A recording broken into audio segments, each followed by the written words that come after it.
The world has been feeling like it's a little bit on fire lately. And as much as we would love to escape to some faraway places, we live in Ukraine and work in media.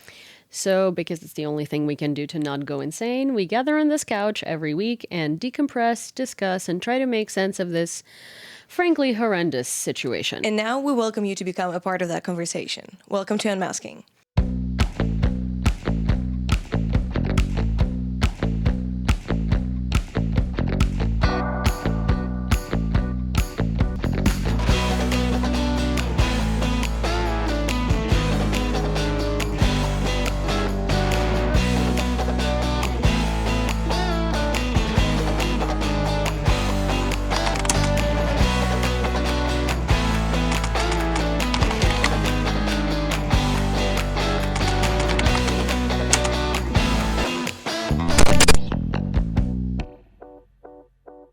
Masha, what are we talking about this week? What are we not talking about this week? I think that's what you said last time. Yeah. That's nice. I guess we're talking about this week. I think we need to finally acknowledge these beautiful animals that we have on our laps. Oh, yes. These are our emotional support animals. This is Cindy. I don't know if you can see her. And this is Maeve. They're both mine, but I think Maeve is ready to move in with Masha any day now. I know. We have bonded. You do have a special connection. It's fine. It's okay. But I have a story around dogs, so I have a story there. And you said you have to tell me something, which I stopped you yesterday, because we have an issue every time me and Yulia hang out, like a day before the shoot or on the same day of a shoot. She just tells me everything, and then we come to the podcast, and I'm like, okay, thanks for telling me it again. And I mean, we'll probably have to just discuss the state of the world and how I've been hiding away from it this weekend. Yeah, that's what I can say. I've been hiding away from it too, but it's impossible to, honestly. But it's just the last week of news could, honestly, I feel like we could fit that. Oh no, we've shifted timelines. Yes, but we could also fit that amount of news in like half a year easily, and it would still feel crammed. Mm-hmm. Yeah. Mm-hmm. I think we start with maybe your dog situation, because that's good news. Yeah. This is what I wanted to tell you. So you already know a little bit, but I'll go into more details. I used to have a dog, and I still have him technically. I don't have him. He's alive and well, hopefully. He's in Australia with my ex. I love him very much. He's a beautiful, beautiful creature named Eski, and I miss him, and I cry about him a lot more than I have cried about my ex, to be quite honest. I've finally came to a decision that I want to get a dog. Like, I want a dog so badly, and if I'm being honest, half a year ago, I was having a mental breakdown, and I was on the phone with her. She knows more to that story, and I was crying, and I was saying... Her being our producer / director who's behind the camera. / my very close personal friend. But yes, her is Tanya, our director / producer / Wonder Woman. I was crying to her on the phone saying, I don't need a boyfriend, I just need a dog. So I have finally decided to act on those decisions and thoughts. And I started researching the dog breed that I want, which is a Finnish Lapland. It's not a very common breed anywhere, really. They kind of look like Huskies. They kind of look like Spitz. And I found one lady in Ukraine. She breeds them, and like... she's the only one. And in Europe, there was not many. So I messaged her and I asked her if I can get a puppy. And she says, well, my dog only had puppies this summer, and it's going to be the last litter that she's going to have. And since I only have the two dogs that are like the only two dogs that I've registered in Ukraine, I don't think you're going to be able to find any other dogs of this breed here. And I was like, oh, that's really sad. I really miss my dog. Do you think you'd be able to help me? She very out of nowhere says, you know what? One of my dogs, she's a 1-year-old, and I want to give her up for like co-ownership, which I've never heard of before, if I'm being honest. I know. When you said that, I was like, what does that even mean? I've heard something similar when we're getting our puppy back in Australia. It's often when they want like dogs for shows or for like breeding purposes. Mm-hmm. Like you own them, but they can use them, for example, for breeding. Mm-hmm. For boys, it's easier, but for girls, they pretty much just like help you for them to have a litter, but they own the litter and you don't. So long story short, I think I'm going to be getting a puppy. Well, she's not a puppy. She's a 1-year-old, and she's absolutely gorgeous. And I yesterday have bought a toy because I don't want to get too emotionally attached because I haven't not met her in person yet. Mm-hmm. But it was just very kind of like very emotional moment for me because she looks very much like my dog in Australia, but she's a bit like orangey haired, and she is just, I don't know, she's just very cute. I cried when I saw her pictures, and yeah. So there might be a third dog here. I'm sure Sydney and Maeve is going to be very excited about a dog too. Me and my couch, especially because I've seen how hairy these dogs are. They don't shed that much. I've had one. So where are we going? Listen, Here. Perfect spot. Perfect amount. Perfect amount. Fine. Maybe. We'll talk about that. But yes, if she comes here, she'll be obviously, hopefully she'll be here. I don't know. We'll see. No, I mean, of course, if you have a dog, she's welcome to come here. I'm just. But I love that they're all women. We're all only women. She's a girl too, which I've never had a girl dog. Which, by the way, you know how we were aiming for this podcast to be catered to women through the female gaze of the war? So, YouTube finally gave me the breakdown of percentage of who watches us, and it is 80% women. Finally, yeah. I mean, we don't have that many people watching us. But whoever is watching us, thank you very much. Yeah, and it's if you're not a woman, write a comment. Tell us what you enjoy about our podcast and what you're missing. Maybe we want to involve more men. Actually, but also people in general, I would love to know what we're missing. Mm-hmm. This week, speaking of introductions and things, this week, I guess we're taking the heat off of your personal life, even though I will mention it for a second. Okay. And we are going into my personal life. Nice. For once. So there is this boy that that you like. Yes. We're adults. I'm so adults, especially with this story. I'm so adults. You're so adults, and I'm so adults. Is it the story that I know? It's the story that you were part of because you were it's a there. Good story. It's a good story. So, I mean, I thought I would take the heat off of my personal life for a little bit, just because I wasn't expecting to be in the place where I'm at when we decided to do this podcast. And I was thinking it's going to be just a shared experience of Masha and I trying to survive in the world of romantic connections in wartime Ukraine. And Masha is still trying to survive in this world. And I am in a bit of a different predicament. And I wanted to keep that predicament private, but the predicament is not upset about me mentioning him. The predicament is not upset. Well, because I thought it would be so funny. But yeah, the predicament told me that I could mention him by name, which I'm not going to do. Smart. Yeah, I know. But anyways, it was his birthday this weekend, so happy belated again. Can we please start calling him a predicament from now on? I think it's freaking hilarious. No, we're not calling him a predicament. Anyways, I was in a predicament yesterday, though, connected to him, because me and Masha went to a ramen place, and as I said, it was his birthday this week, and it was a great birthday, but because it is partially very new, but also isn't new, but also is very new, there's still quite a bit of territory that's unknown waters. And so Masha is my best friend. So obviously we decided to go have ramen in a place where I never go, in a neighborhood where I never go. And we sat down to have some ramen while I'm, munching on my noodles. They were really good. And while I'm actively really gulping them, I'm also talking about my feelings very candidly. I mean, so candidly. I mean, you've heard us talk.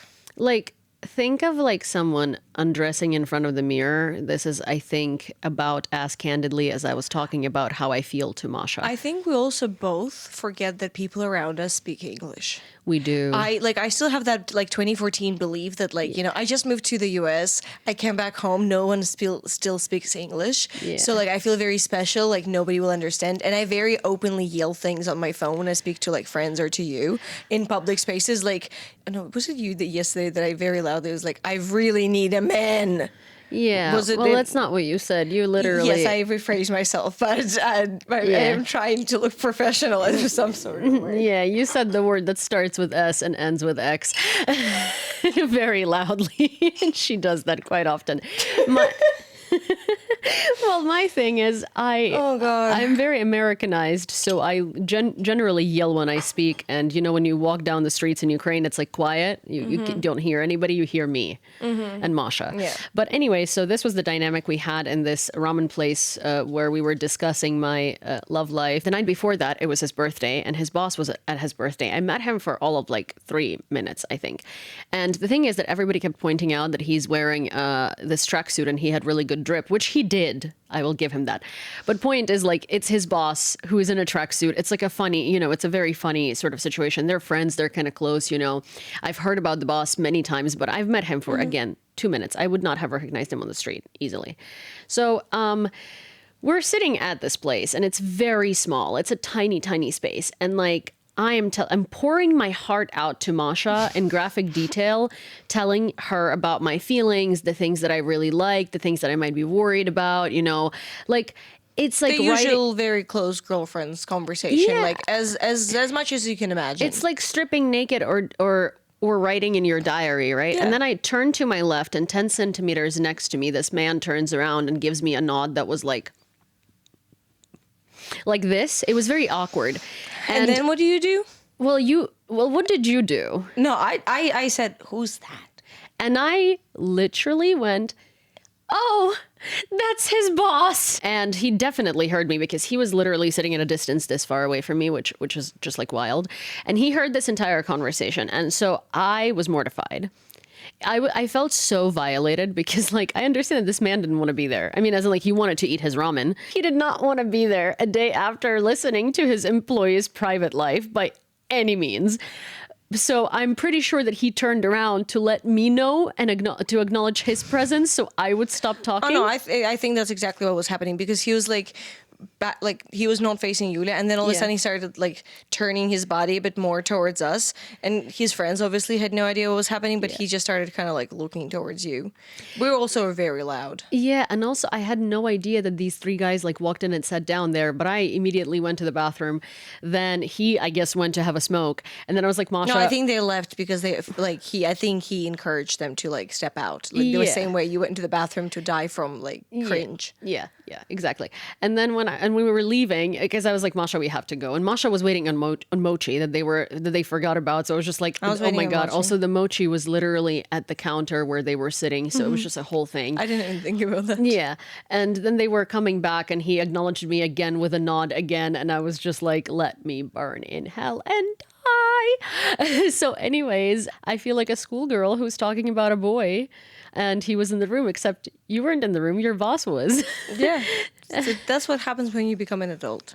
Yeah. I mean, honestly, I haven't felt this embarrassed, this weird in a long time. You're bright red. I've never seen you that flustered. Because like she was blabbering. It was really funny. I mean, at the end of the day, I stopped suffering, and I also realized that it was, it wasn't a big deal. It was more of like both of us did not want to be. He didn't want to be present. A funny accidental situation. Yeah, I just find it so weird because Kyiv is so big. Oh, I bumped into my ex from like that I haven't seen in a year and a half, which like talking about Kyiv being so weird, also, like a little. Talking about you swiping on Tinder and taking the heat off of your personal life. Sorry. When I was going through this whole experience and telling Masha, oh, that's his boss, and I was clearly mortified, Masha looks at me and she's like, oh, can you ask him if his boss is single though? Because he's hot. And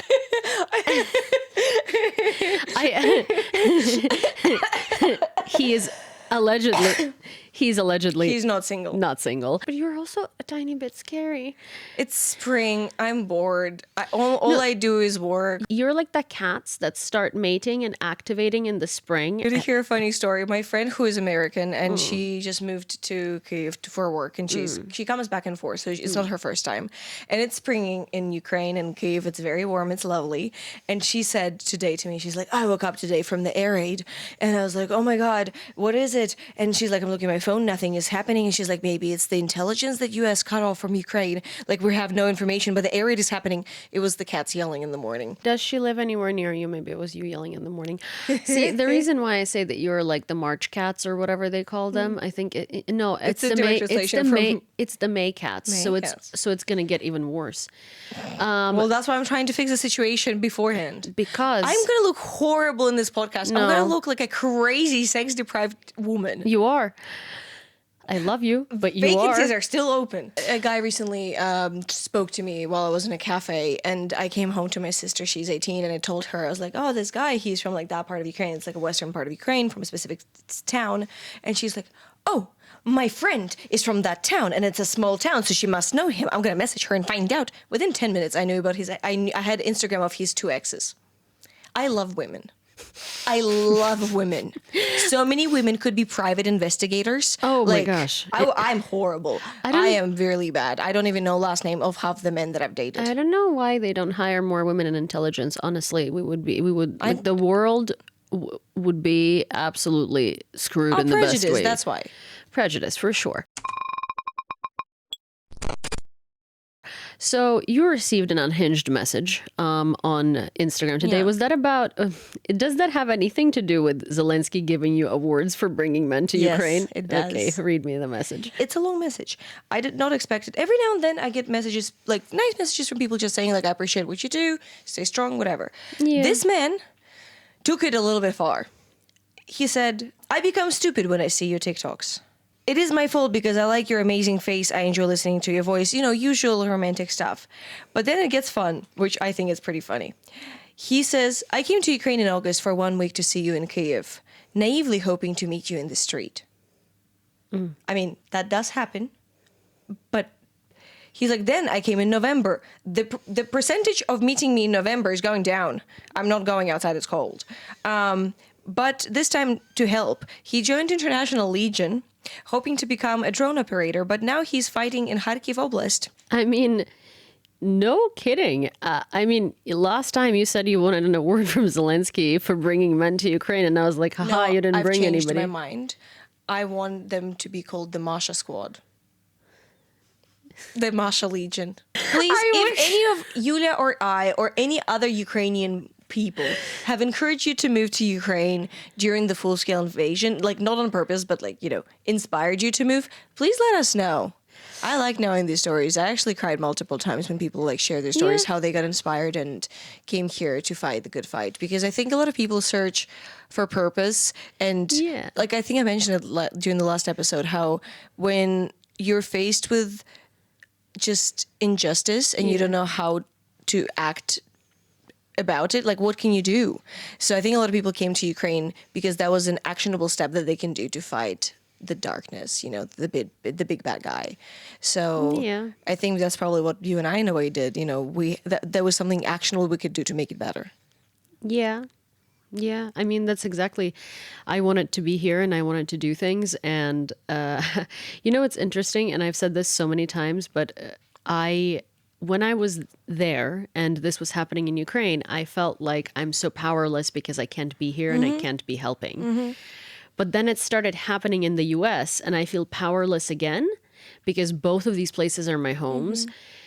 And I feel awful. But what drives me crazy is that I start relating less and less to the United States because in the US, people are acting like Russians. I think I've told you that my friend was saying that the other day. She's a Ukrainian who's been living in New York for the last 12 years. And she was just saying, she's like, I'm very scared and sad because it seems like Americans are Russians. It does. But so I'm going to give you I'm going to ask you to listen for a little bit because I have this whole package that I need to unload. But basically, I was thinking about it a lot, right? And so Americans are acting like Russians, but not for the same reason as Russians.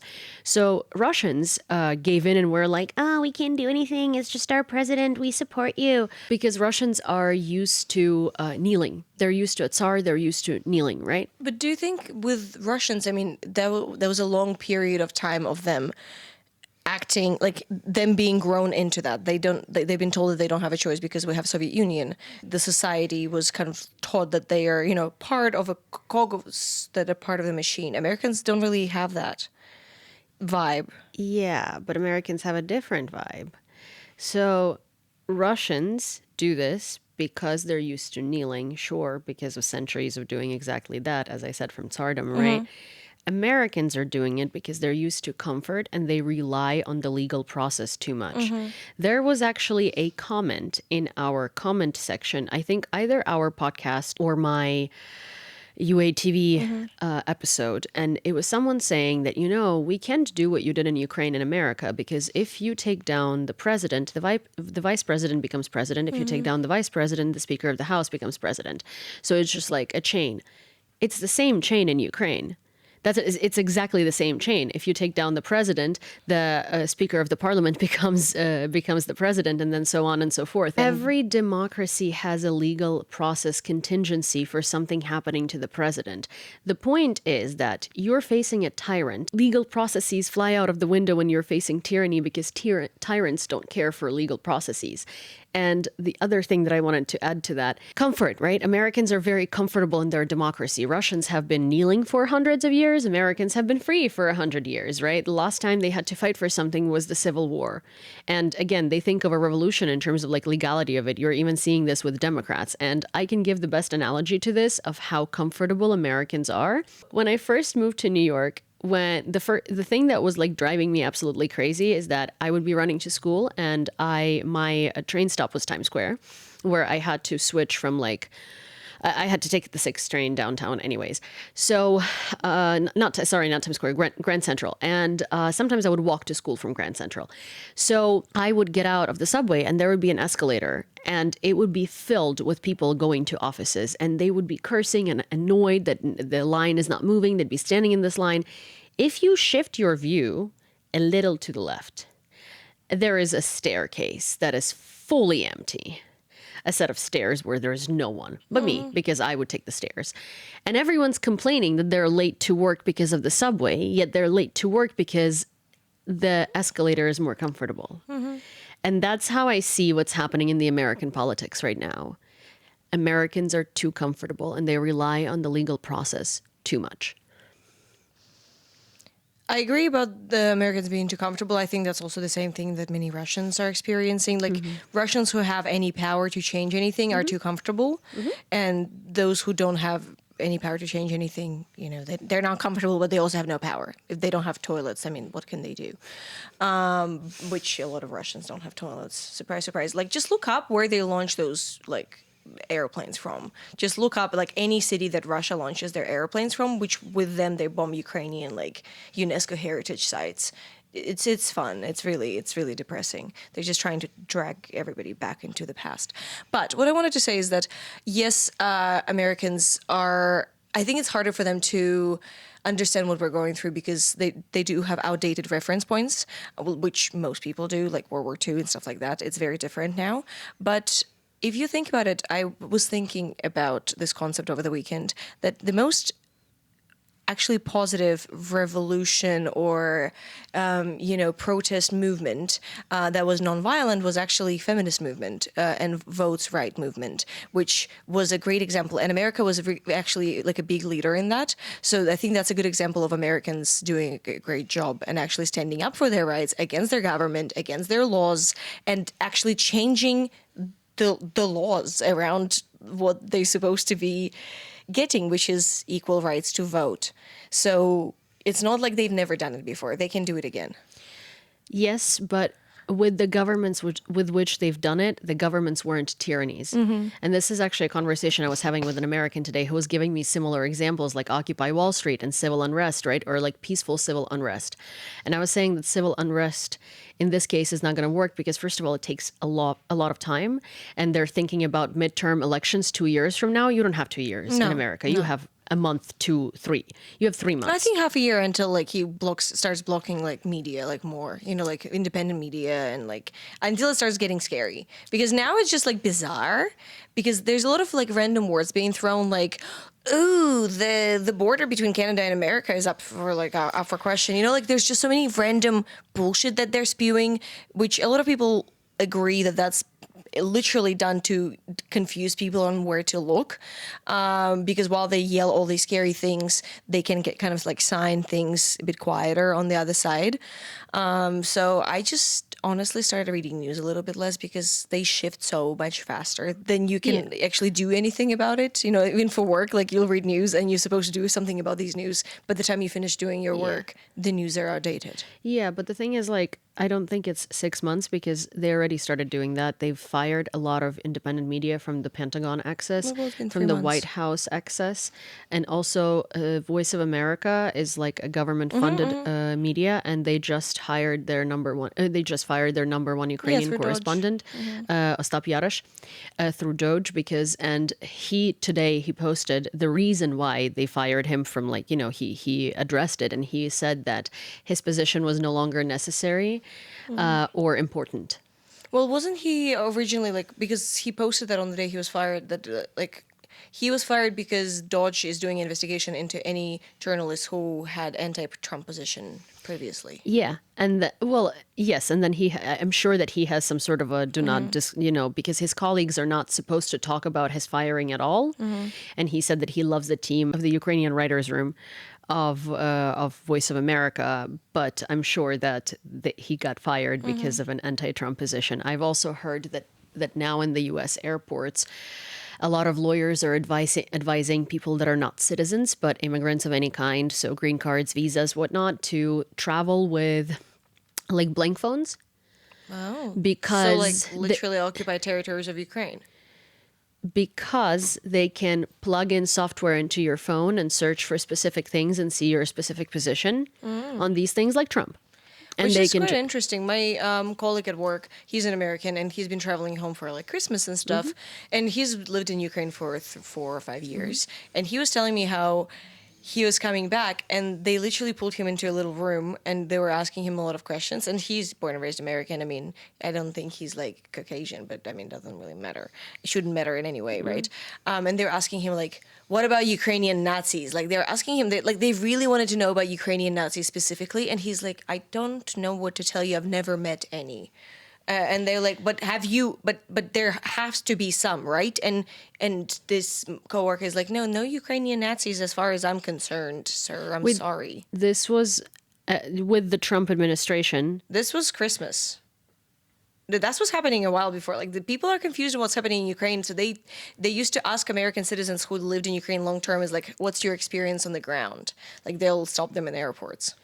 That's so interesting, because when I landed at JFK, when I last came to New York, I was asked by an officer, like, oh, what were you doing in Ukraine? And I'm like, well, I'm a Ukrainian citizen. I told him what I was doing and stuff. And he was like, oh, I'm so sorry. He's very sympathetic. He was like asking me to tell him in an elevator pitch, like, how is it better or worse than what the news shows and stuff. But he was very reasonable, not asking about Ukrainian Nazis, which is why that's quite crazy to me.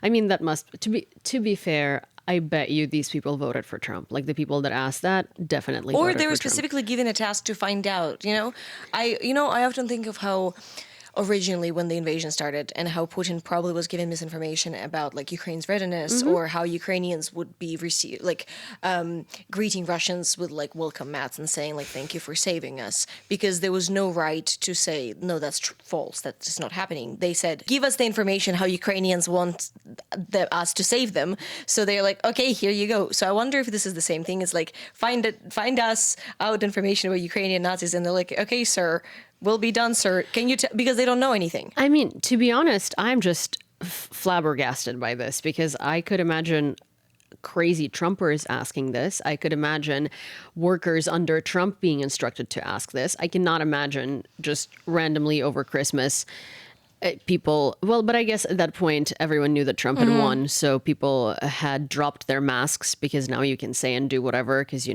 Trump is going to be president soon. That's what happened in 2016. But it's just a wild thing. But don't you really feel like I'm not exaggerating, right around New Year's, I had a feeling that we all died. And this is like a dying thought, like a dying dream of our universe. Like, a massive explosion happened, like a meteorite hit our Earth, and we all have just like poof, and vanished. Because it's just been so freaking bizarre lately. Like every time you hear news, you're like, huh? What? Someone in the comments said that he can't wait for us to start debating more, right? Like when our opinions don't match, because they match on a lot of things. But the thing is, like, you're very spiritual and you believe in a lot of supernatural stuff, while I'm a skeptic. And so for me, I don't think there is anything like that going on. I think that history is cyclical and that... What do you feel like this part of history reminds you of the most? World War II, but I don't mean it in a sense like, people, it's an easy conclusion to make, right? People think of world wars in terms of battlefield and warfare. I think of world wars mostly as not a fight for territory, but a fight for political influence and for the change of the world order. Yeah. Right now, there is a huge change of the world order. We're all seeing it. And honestly, I think it's going to get a lot worse. But then if Trump is not removed genuinely or something doesn't change massively in the US, it is going to tank itself. But it's not just Trump, right? I mean, Trump's cabinet, as in like that. No, I'm saying, but we're talking about a more global movement, right? Yeah. We're seeing just a more radical movements happening in a lot of countries. And I think that's what a lot of people are worried about. Because I honestly was not expecting, I opened my TikTok yesterday or 2 days ago, no, yesterday. And there was a march in Paris with beautiful shirtless women with like Russia's flags and US flags, and they had like Hitler mustache marching, saying that they're against the rise of the second wave of fascism in Europe and around the world. And this is, I think that's what everybody feels like. Is this like the moment before, how like in movies there's like this moment before like a big battle, like when it gets all quiet before it gets like really bad. The calm before the storm. Yeah. Like we all feel it. Like we all feel like, this is going to get bad. It's tense and it's going to get bad. But the thing is, like, Trump did one great thing, and that's he made Canada revert back to democracy. And they were like, oh my God, no, thank you. Because they're far right person who is like the Canadian Trump. And I know some people that are going to listen to this and really dislike this description, but I do think he's a Canadian Trump. It's all personal opinions. Yeah. And he... a lot more people are now on the side of the Democratic government, and they haven't even put their candidate forth yet. And like the polls are going crazy. Then also, I think a lot of the countries, even Germany, the AfD was supposed to get a lot more votes initially, and it got 19%, not 24%. So that's, I think Elon Musk really helped with AfD's popularity tanking. And I think the same thing is happening in France too. But also I've been looking at Tesla shares, like just like... Oh, people are protesting Tesla like crazy. I'm so glad that I've never owned anything by that man, because like I'd feel really silly owning a Tesla. Like I'd have to get one of those stickers like, sorry, I got this before he went nuts. Also in America, people have been rebranding their Teslas. Like they put Mazda signs on them. Oh, that's pretty funny. And I don't mean like stickers. I mean they legitimately buy decals and they put That's hilarious. Yeah, and I saw model like the numbers. scary. Sorry, I just remembered that I saw the scary Musk like bus, like the square one in Kyiv. I've never seen them in Ukraine before. Oh, you mean a Cybertruck? Yes, that scary Lego block thing. Bus. It's so stupid. It looks disgusting. It's also made very cheaply and it costs so much money. But that's what I'm saying. Like, that's why I was surprised to see it in Ukraine. It must be cost a fortune to like ship it here. I haven't seen it in Ukraine but we yet. have like some crazy people that do that. Do. I saw one near Good Wine, and probably the same one. Yeah, probably the same one.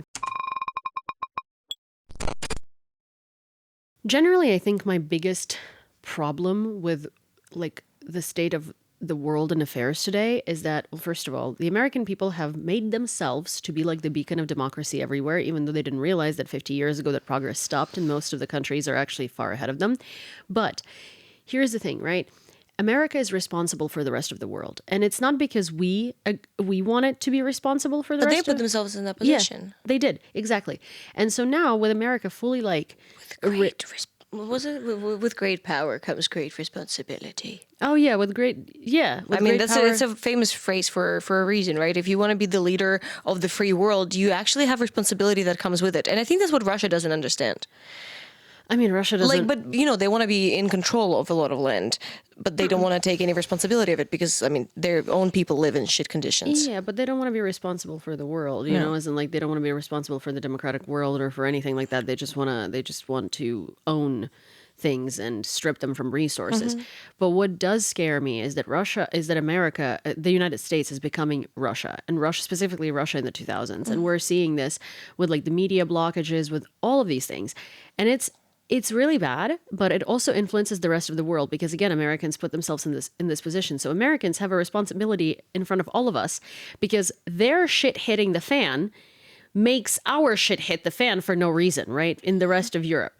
So I think it's very evident now that Trump is aiding Russia and helping Russia and is on Russia's side with turning off intelligence for Ukraine and Maxar satellite images, but not turning it off for Russia. Literally saying that he wants to install leaders in Ukraine that are going to agree to terms Zelensky isn't willing to. Yeah, that's where I already said too. That's where I kind of disagree with you because yes, I think Trump is helping Putin, but I don't think he's doing it consciously. I think he's genuinely, and like, he reminds me of my father, but my father is a lovely man. I'm just mean like he's an old dude. He's an old dude who's very egotistic, very like self-inflated, right? So he said he's gonna stop this war. He doesn't care in what price, like human price, right? He just wants to make it as cheap and as fast as possible. So his word means something. And he said that he wants to change Zelensky because he's uncomfortable and he's not like helping towards achieving the peace, which, I mean, Trump means peace by like stopping the war, stopping the bloodshed. And he says that Putin, it hasn't been as hard so far, but he hasn't spoken to Putin. Putin hasn't had to do anything. They haven't stopped attacking Ukraine. They haven't done anything to show that they want peace in any way. He speaks to Putin, but he realized that Putin hasn't had to do anything. Russia is not going to give in, right? And he understands that. But he also understands Ukraine's not going to give in, but he thinks he can force Ukraine to give in. Well, he has any power over Ukraine. He doesn't have any power over Russia. He doesn't.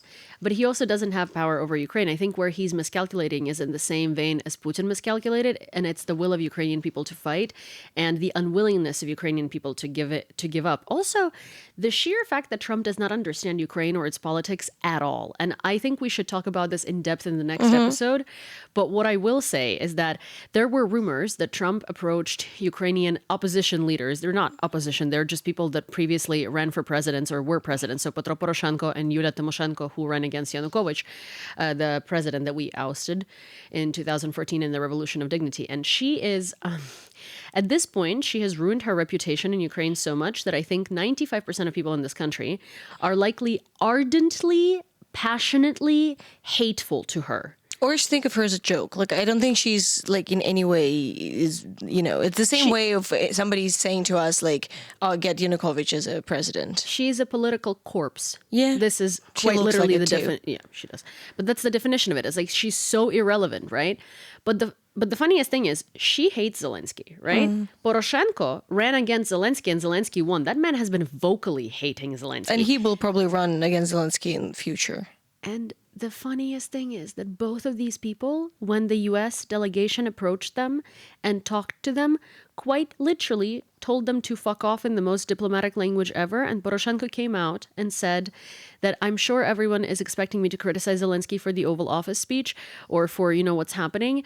But I won't, because I'm for unity and I stand by our president, which is so funny because this is a man who lost an election to him. And both of these people, you found the two people that hate Zelensky the most, and they are not willing to go against him, and they say, hey, he's not a dictator and this is why. He is where he should be. And it's like, how absolutely lost in the space and time continuum of the world and reality I do think you they're have just to be? outdated. Like that's exactly. I think that's a great thing that you said. Like the same way Timoshenko is outdated, the way Trump looks at the world is outdated. The same way Putin looks at the world is outdated. And I think that's what, thankfully, Ukraine had and still has in our advantage. A lot of people here who make decisions, a lot of people here who are at the front line, figuratively and literally, are quite young.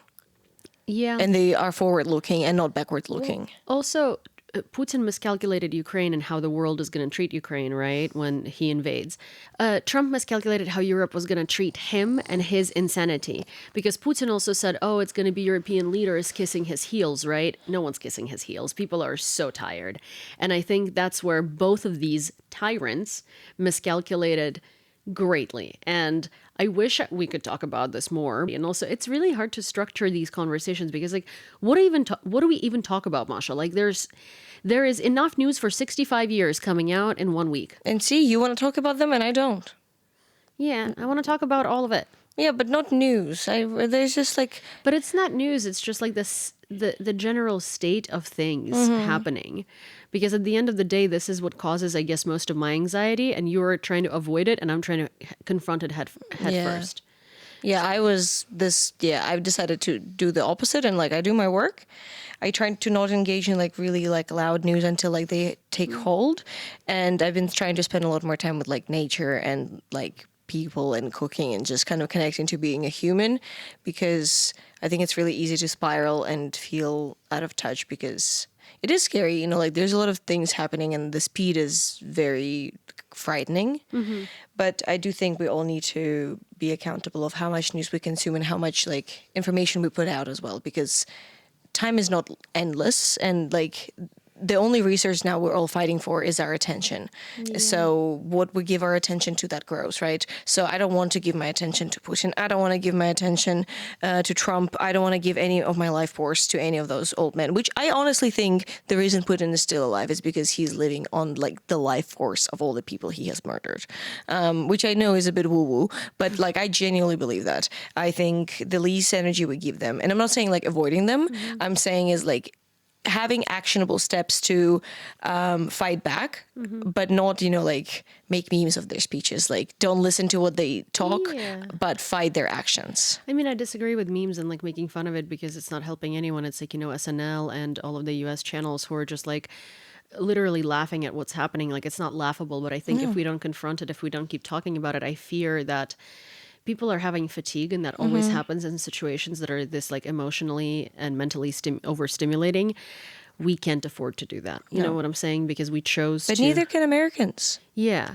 But we are also, I guess, here speaking to Americans, and not actually most of our audience is American, but there is also lots of Brits and lots of Germans and French people. I mean, we all live on one planet. That's what people seem to forget. Yeah. Like we're all in it together. Yeah, we are all in it together.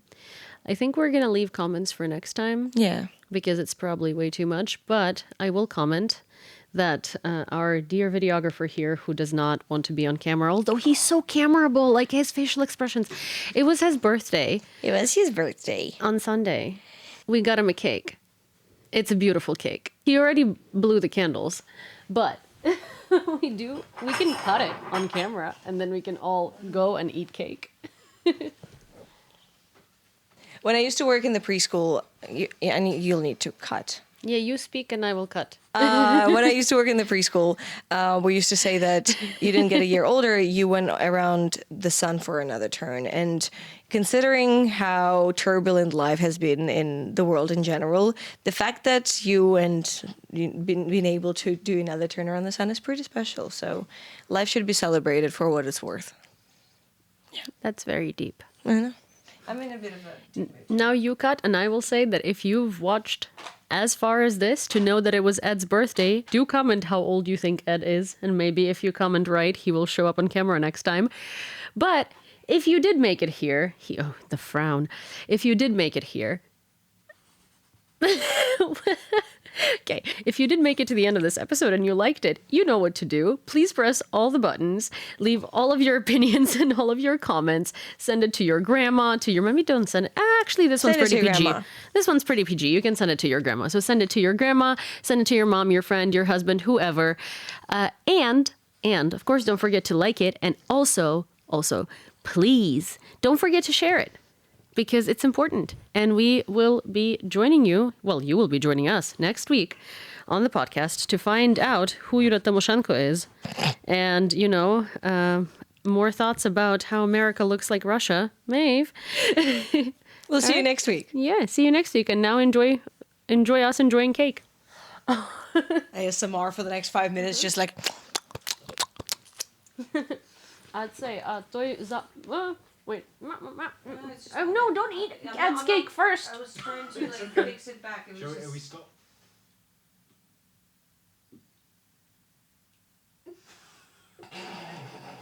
The focus, the big red knife. I love how this looks bloody. Actually. I don't want to